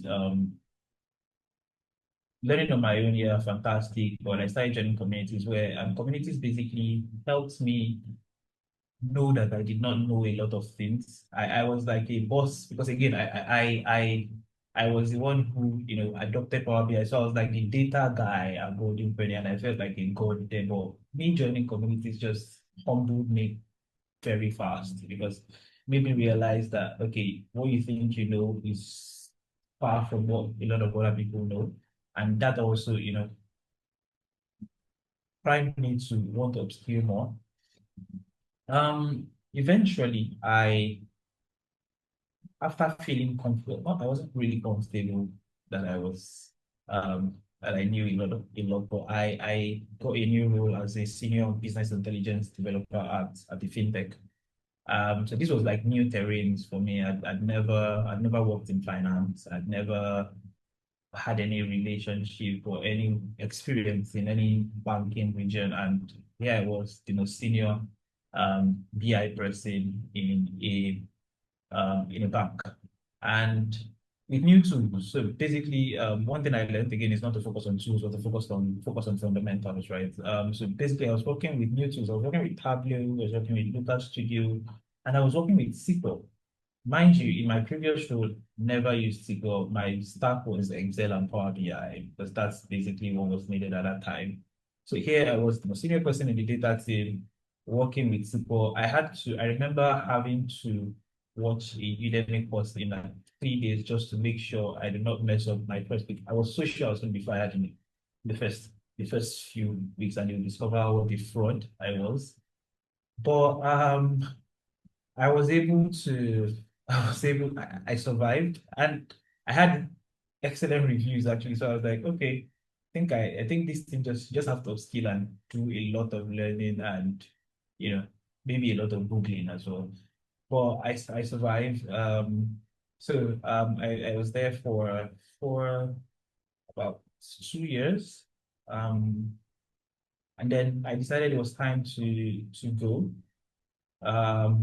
So I moved to new terrains again. I moved to marketing at an e-commerce company, Sears Roebuck and Co. And this was my first analytics engineering role. So prior to this time, I've been working as an analyst, a BI developer, but this was my first engineering role, which would require me to use even more, maybe not more complicated tools, but tools that were in a different terrain. So I was working in Snowflake. I was creating ETL pipeline. These are things I had never done before, but how I was able to convince these people and how they actually bought my story, I don't know, but I was able to convince them that I could do it, and they employed me. And I spent about 9 months there as an analytics engineer, basically ingesting data, cleaning up data, creating infrastructure that enables the movement of data. Doing that for, I think I did that for about 9 months before I moved to my current role, which is analytics engineer at M-KOPA. Again, different terrain again. I was back to finance. But here I had some finance experience, so I'm not really a newcomer though. I I've been there for about less than a year. And it's been okay. I also want to speak about how I delved into AI in all this because AI, I mean, gained prominence in I think the past maybe 2-3 years, and it's been really helpful in my journey. Basically, I think the last speaker said a bit about AI and adopting AI, and I've sort of adopted it in my workflow, and it has been really helpful. Currently, in my current work, my current work is actually encourages you to actually, use AI in your development. I work with a tool called Klein. I don't know if anybody has ever used it. I work with a tool called Klein and Cloud Code, and it's been really, really excellent. There are lots of programs that will help you upskill in AI and improves your workflow by a lot. One way I use AI primarily is basically writing my code, to writing pull requests, auditing my code as well. And currently I'm the AI champion for analytics at M-KOPA. So basically I have to come up with innovative ways that data analysts, data scientists, data engineers, analytics engineers can use AI to improve their workflow. And I can go on and on about how AI can be useful, and maybe I'll get another session in the future to talk about how AI can be useful for us as data people. But basically, that's my journey. That's how I started from a non-analytics role to core analytics role. That means by time of I'm trying to stay within time wasted. Is it time for Q&A yet? Okay. Thank you so much, Damlari. Thank you so much. So this session was inculcated into this conference for those of us that are new beginners in the space, those of us that are just trying to transition into this space. You haven't transitioned yet. Or those of us that are intermediate, right? So that you can understand that the journey, it's a journey. And that's why we have Damlari here. And I think is a correct person to answer questions that you may have. Okay, see me whispering to myself, good girl, you got this. Okay, Mary, any final remarks for them before you go? I'm just going to touch on the imposter syndrome part. Imposter syndrome is perfectly normal, right? Frankly, I always believe that if I'm working in a job where I think I know everything and I'm very comfortable, I always believe that it's time to leave that job and go somewhere. In most of my teams, after spending a few years, you find out that you're like the go-to person and everybody's like, oh, damn it, this, damn it, that, damn it for this.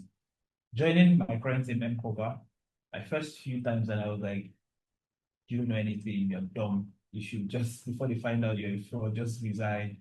But I feel like that's like the perfect place for me to be, because that spurs you to want to grow and be on the same level with people that you're working with. So if you have imposter syndrome, it just shows that you're in the right place. All right, thank you, Damlari. Thank you so much. Really appreciate that. Okay, so I think that's about it. Okay, so Halima is a GIT alumni, and she also partook in the data analytics micro credential that was led by Vivek that just spoke here. We also have Kemi. She's also in the field of data analytics, and she's a past GIT alumni as well. So yes, you both have the floor. I think Halima can go first. Just give us a very brief summary of how the program has impacted your journey and how you've been able to merge your knowledge in data analytics to your role as a product or project manager. So yeah, just put it together and give us a beautiful story. We're listening. Okay, thank you for having me. And this is very good for organizing this virtual conference. Thank you so much, Africa Agility. I was an alumni of Africa Agility for cohort 8, and I was in product management track. So after the product management, then I enrolled in the micro-credential project that data analytics with BPEC, and honestly, it opened my eyes because though during our boot camp, they talked about data analytics as a product manager, but I didn't know like I needed data like that until when BPEC took us for that 3 weeks, and honestly, it was an eye-opener. And from that moment, I promised myself that really I need data. And I even applied now for the cohort 9 bootcamp, and I applied for data analytics. So I hope I will get in. As in PR person, but yeah, continue. Yeah. Honestly, I really love to like have a great what I call it, like the experience to be a good data analyst while I'm a product manager. It will help a lot because you can't run away from data these days. You can't, whether you are a product manager, you are maybe AI, machine learning, so many tracks you have to deal with data. And for that, I'm very grateful for Africa Agility for giving us this opportunity. And I hope I will be in the cohort 9 data analytics track. Thank you so much. Thank you so much. All right. Thank you, Alima. Thank you. Nicole. Thank you very much, Halima. That was beautiful. Thank you very much. So Thank next you, we'll have Oluwakemi to just give us her testimonial as well. Hi everyone. Good Hi. afternoon. Good afternoon, Oluwakemi. Yeah, good afternoon. Yeah.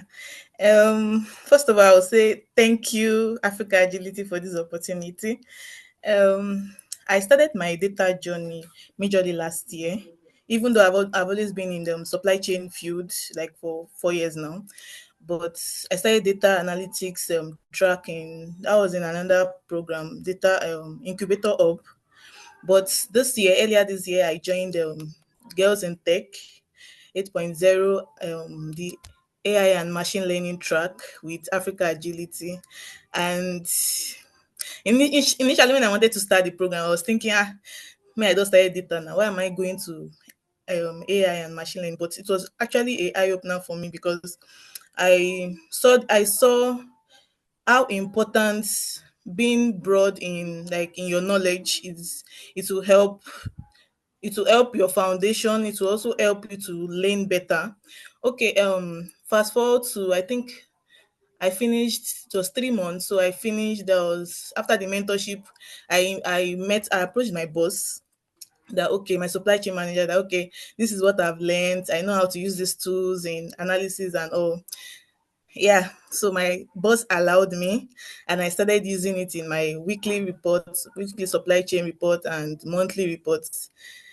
And I did not know that the little thing I was doing, that I thought I was doing, was actually the CEO actually noticed, and he actually had a talk with me on how I was going to work with the operations team and finance team on how to improve their, like, to get better results from their data. Automation. Um, Yeah. yeah, yes. And really, I just want to appreciate Africa Agility because it has really helped me to move from I was thinking, I'm still beginner. Let me just stay there. But really, since then, I've been doing a lot of internships, and that was in September. I said, let me try my luck again.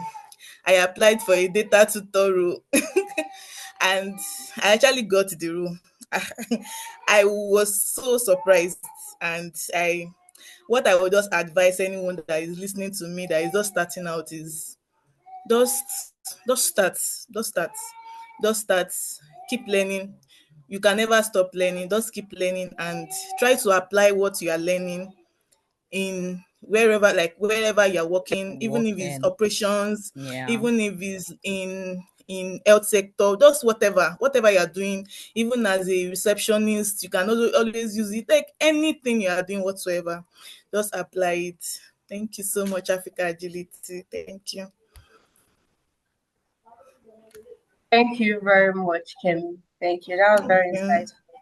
Thank you very much.